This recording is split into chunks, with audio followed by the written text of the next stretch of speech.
السلام علیکم دوستو۔ ملتان کے ایک شہر میں ایک حکیم صاحب ہوا کرتے تھے جو بہت ہی نیک دل اور دیندار تھے، جن کا دواخانہ ایک پرانی عمارت میں تھا۔ حکیم صاحب روز اپنے دواخانے جانے سے پہلے اپنی بیوی سے کہتے کہ جس چیز کی ضرورت تم کو آج ہے وہ تم ایک کاغذ پر لکھ کر دے دو، تو ان کی بیوی لکھ کر دے دیتی۔ حکیم صاحب اپنی دکان پر جا کر سب سے پہلے اس پرچی کو کھولتے، بیوی نے جو کچھ لکھا ہوتا وہ ان کا حساب لگاتے اور اس کا ٹوٹل کرتے، پھر اللہ سے دعا کرتے کہ یا خدا، میں تیرے حکم کے تعمیل میں تیری عبادت چھوڑ کر یہاں دنیا داری کے چکر میں آ کر بیٹھا ہوں، جیسے ہی تو میری آج کی ضرورت کو پورا کر دے گا میں اسی وقت یہاں سے اٹھ جاؤں گا۔ اور پھر یہی ہوتا ہے، کبھی تو صبح کے 9 بجے یا کبھی 10 بجے حکیم صاحب اپنے مریضوں سے فارغ ہو کر اپنے گھر چلے جاتے۔ ایک دن حکیم صاحب نے اپنی دکان کھولی اور رقم کا حساب لگانے کے لیے پرچی کھولی تو وہ پرچی کو دیکھتے ہی رہ گئے۔ ایک لمحے کے لیے تو ان کا دماغ گھوم گیا، ان کو اپنی آنکھوں پر وشواس نہیں ہو رہا تھا، لیکن جلد ہی انہوں نے اپنے آپ پر قابو پا لیا۔ اس پرچے پر آٹے دال کے علاوہ ان کی بیوی نے لکھا ہوا تھا بیٹی کے دہیز کا سامان۔ حکیم صاحب کچھ دیر سوچتے رہے، پھر سب چیزوں کی قیمت لکھنے کے بعد دہیز کے سامان کے سامنے لکھ دیا کہ یہ خدا کا کام ہے اور خدا ہی جانے۔ پھر وہ اپنے کام میں لگ گئے۔ 1-2 مریض آئے تھے جن کو حکیم صاحب نے دوا دے دی۔ اسی وقت ان کی دکان کے سامنے ایک بڑی سی کار آ کر رکی، لیکن کار کے آنے یا کار کے اندر کون ہے ان کو حکیم صاحب نے کوئی توجہ نہیں دی، کیونکہ کئی کار والے بھی حکیم صاحب کے پاس اپنا علاج کروانے آتے رہتے تھے۔ یہ سب تو روز کا کام تھا۔ جب سارے مریض اپنی دوا لے کر چلے گئے تو کار والے صاحب کار سے باہر نکلے، حکیم صاحب کو سلام کیا اور جا کر ان کی دکان میں بیٹھ گئے۔ تو حکیم صاحب نے کہا کہ اگر آپ کو کوئی دوا لینی ہے تو یہاں اسٹول پر آ کر بیٹھ جائیں تاکہ میں آپ کو چیک کر سکوں، اور اگر آپ کو کسی اور مریض کی دوا لے کر جانی ہے تو آپ اس مریض کی حالت بتا دیں۔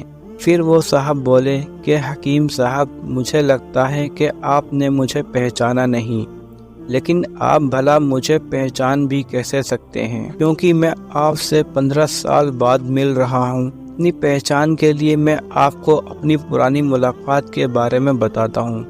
جب میں پہلی مرتبہ یہاں پر آیا تھا تو میں یہاں خود نہیں آیا تھا، بلکہ مجھے یہاں خدا نے بھیجا تھا، کیونکہ خدا کو مجھ پر رحم آ گیا تھا اور وہ میرا گھر آباد کرنا چاہتا تھا۔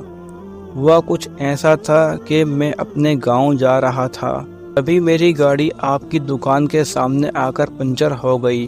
ڈرائیور گاڑی کا پہیہ لے کر پنچر لگوانے چلا گیا، تبھی آپ نے دیکھا کہ میں گرمی اور دھوپ میں گاڑی کے پاس کھڑا ہوں۔ پھر آپ میرے پاس آئے اور دکان کی طرف اشارہ کر کے کہا کہ آپ اندر آ کر بیٹھ جائیے، تو میں نے آپ کا شکریہ ادا کیا اور کرسی پر آ کر بیٹھ گیا۔ ڈرائیور نے کچھ زیادہ ہی دیر لگا دی تھی۔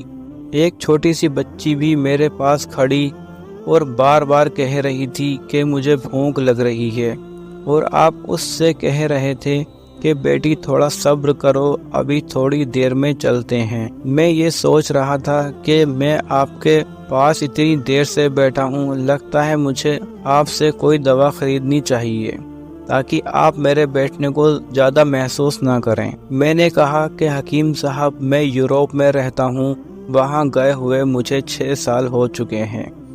جانے سے پہلے میری شادی ہو گئی تھی، لیکن آج تک میری کوئی اولاد نہیں ہے۔ میں نے ہر جگہ علاج کروایا، لیکن اب صرف مایوسی ہے۔ آپ نے کہا کہ میرے بھائی، توبہ استغفار پڑھو اور اپنے رب سے مایوس نہ ہو۔ یاد رکھو، اس کے خزانے میں کسی چیز کی کمی نہیں، اور اولاد، مال، غم، خوشی، زندگی اور موت سب اسی کے ہاتھ میں ہیں۔ کسی ڈاکٹر کے ہاتھ میں شفا نہیں ہوتی اور نہ کسی دوا میں شفا ہوتی ہے۔ اگر شفا ملتی ہے تو وہ خدا کے حکم سے ملتی ہے، اولاد دینی ہے تو وہی دینے والا ہے۔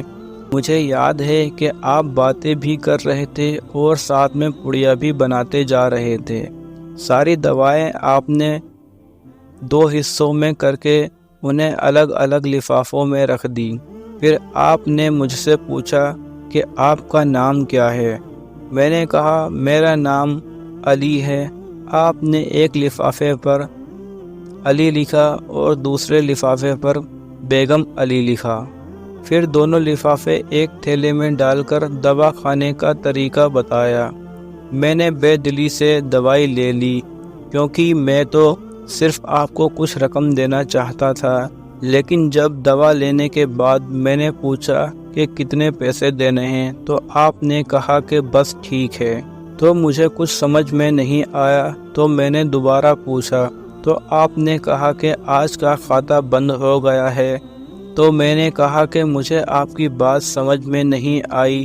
وہیں پر ایک شخص اور موجود تھا تو اس نے بتایا کہ کھاتا بند ہونے کا مطلب ہے کہ حکیم صاحب نے آج کے گھریلو خرچے کے لیے جتنی رقم خدا سے مانگی تھی وہ خدا نے انہیں دے دی ہے، زیادہ رقم وہ لے نہیں سکتے۔ میں بہت حیران ہوا اور دل ہی دل میں شرمندہ ہوا کہ میرے کتنے گھٹیا خیالات تھے اور یہ سادہ سا حکیم کتنا عظیم انسان ہے۔ پھر میں نے اپنے گھر جا کر اپنی بیگم کو یہ دوا دکھائی اور اسے ساری بات سمجھائی تو وہ کہنے لگی کہ وہ کوئی انسان نہیں بلکہ ہمارے لیے تو وہ ایک فرشتہ ہے۔ مجھے یقین ہے کہ ان کی دی ہوئی دوا ہمارے لیے فائدہ مند ثابت ہوگی انشاءاللہ۔ حکیم صاحب، آج میں 3 بچوں کا باپ ہوں۔ خدا نے آپ کو ہماری مدد کا وسیلہ بنایا۔ ہم ہمیشہ آپ کے لیے دعا کرتے ہیں۔ جب بھی میں اپنے گاؤں چھٹی پر آیا تو ہر بار میں آپ کی دکان پر آیا، لیکن مجھے ہمیشہ آپ کی دکان بند ہی ملی۔ میں کل دوپہر کو بھی آیا تھا لیکن آپ کی دکان کل بھی بند تھی۔ وہیں ایک آدمی کھڑا تھا۔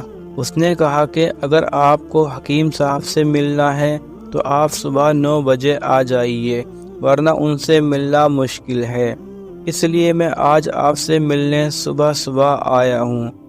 جب 15 سال پہلے میں نے آپ کی دکان میں آپ کی چھوٹی بیٹی دیکھی تو میں نے بتایا تھا کہ اسے دیکھ کر مجھے میری بھانجی یاد آ رہی ہے۔ میری بھانجی کی شادی اس مہینے میں ہی ہونی تھی۔ اس کی شادی کا سارا خرچ میں نے اپنے ذمے لے لیا تھا۔ میں نے اسے پیسے بھجوائے تھے کہ وہ اپنی مرضی کی چیزیں خرید لے۔ اسے بخار تھا لیکن اس نے کسی کو نہیں بتایا۔ وہ بخار کی دوائیاں کھاتی رہی اور گھومتی رہی۔ پھر ایک دن وہ بازار میں بے ہوش ہو کر گر گئی۔ اسپتال میں لے جانے کے بعد پتہ چلا کہ اسے بہت تیز بخار ہے اور وہ بے ہوشی کی حالت میں ہی دنیا سے چلی گئی۔ اس کے انتقال ہونے کے بعد نہ جانے کیوں مجھے اور میری بیوی کو آپ کی بیٹی کا خیال آیا۔ ہم نے یہ فیصلہ کیا کہ ہم دہیج کا سارا سامان آپ کی بیٹی کے لیے پہنچا دیں گے، اور اگر شادی جلد ہو گئی تو سارا انتظام خود ہی کریں گے، اور اگر ابھی کچھ وقت ہوا تو نقد رقم پہنچا دیں گے۔ میری آپ سے یہ گزارش ہے کہ آپ ان سب کے لیے مجھے منع نہیں کریں گے۔ یہ ساری باتیں سن کر حکیم صاحب حیران اور پریشان تھے، اور پھر بولے، علی صاحب، آپ جو کچھ کر رہے ہیں مجھے تو یقین نہیں ہو رہا۔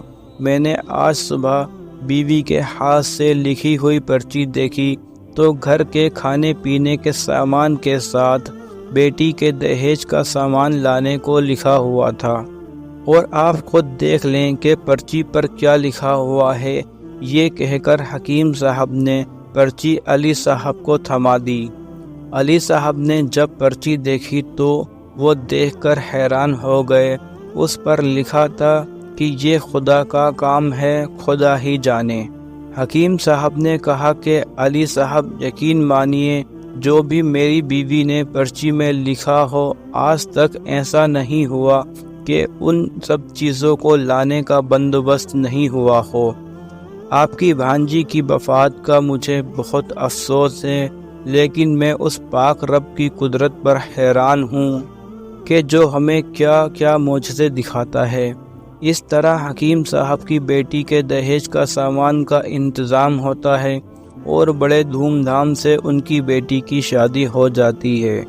دوستو، یہ کہانی تو یہیں پر ختم ہو جاتی ہے، مگر ہمارے لیے ایک سبق یہ ہے کہ اللہ ہی پر بھروسہ کرنا چاہیے اور اللہ سے کبھی نا امید نہیں ہونا چاہیے، کیونکہ اللہ پاک فرماتا ہے مایوسی گناہ ہے، تم مجھ پر یقین کر کے تو دیکھو میں تمہاری زندگی کیسے بدل سکتا ہوں۔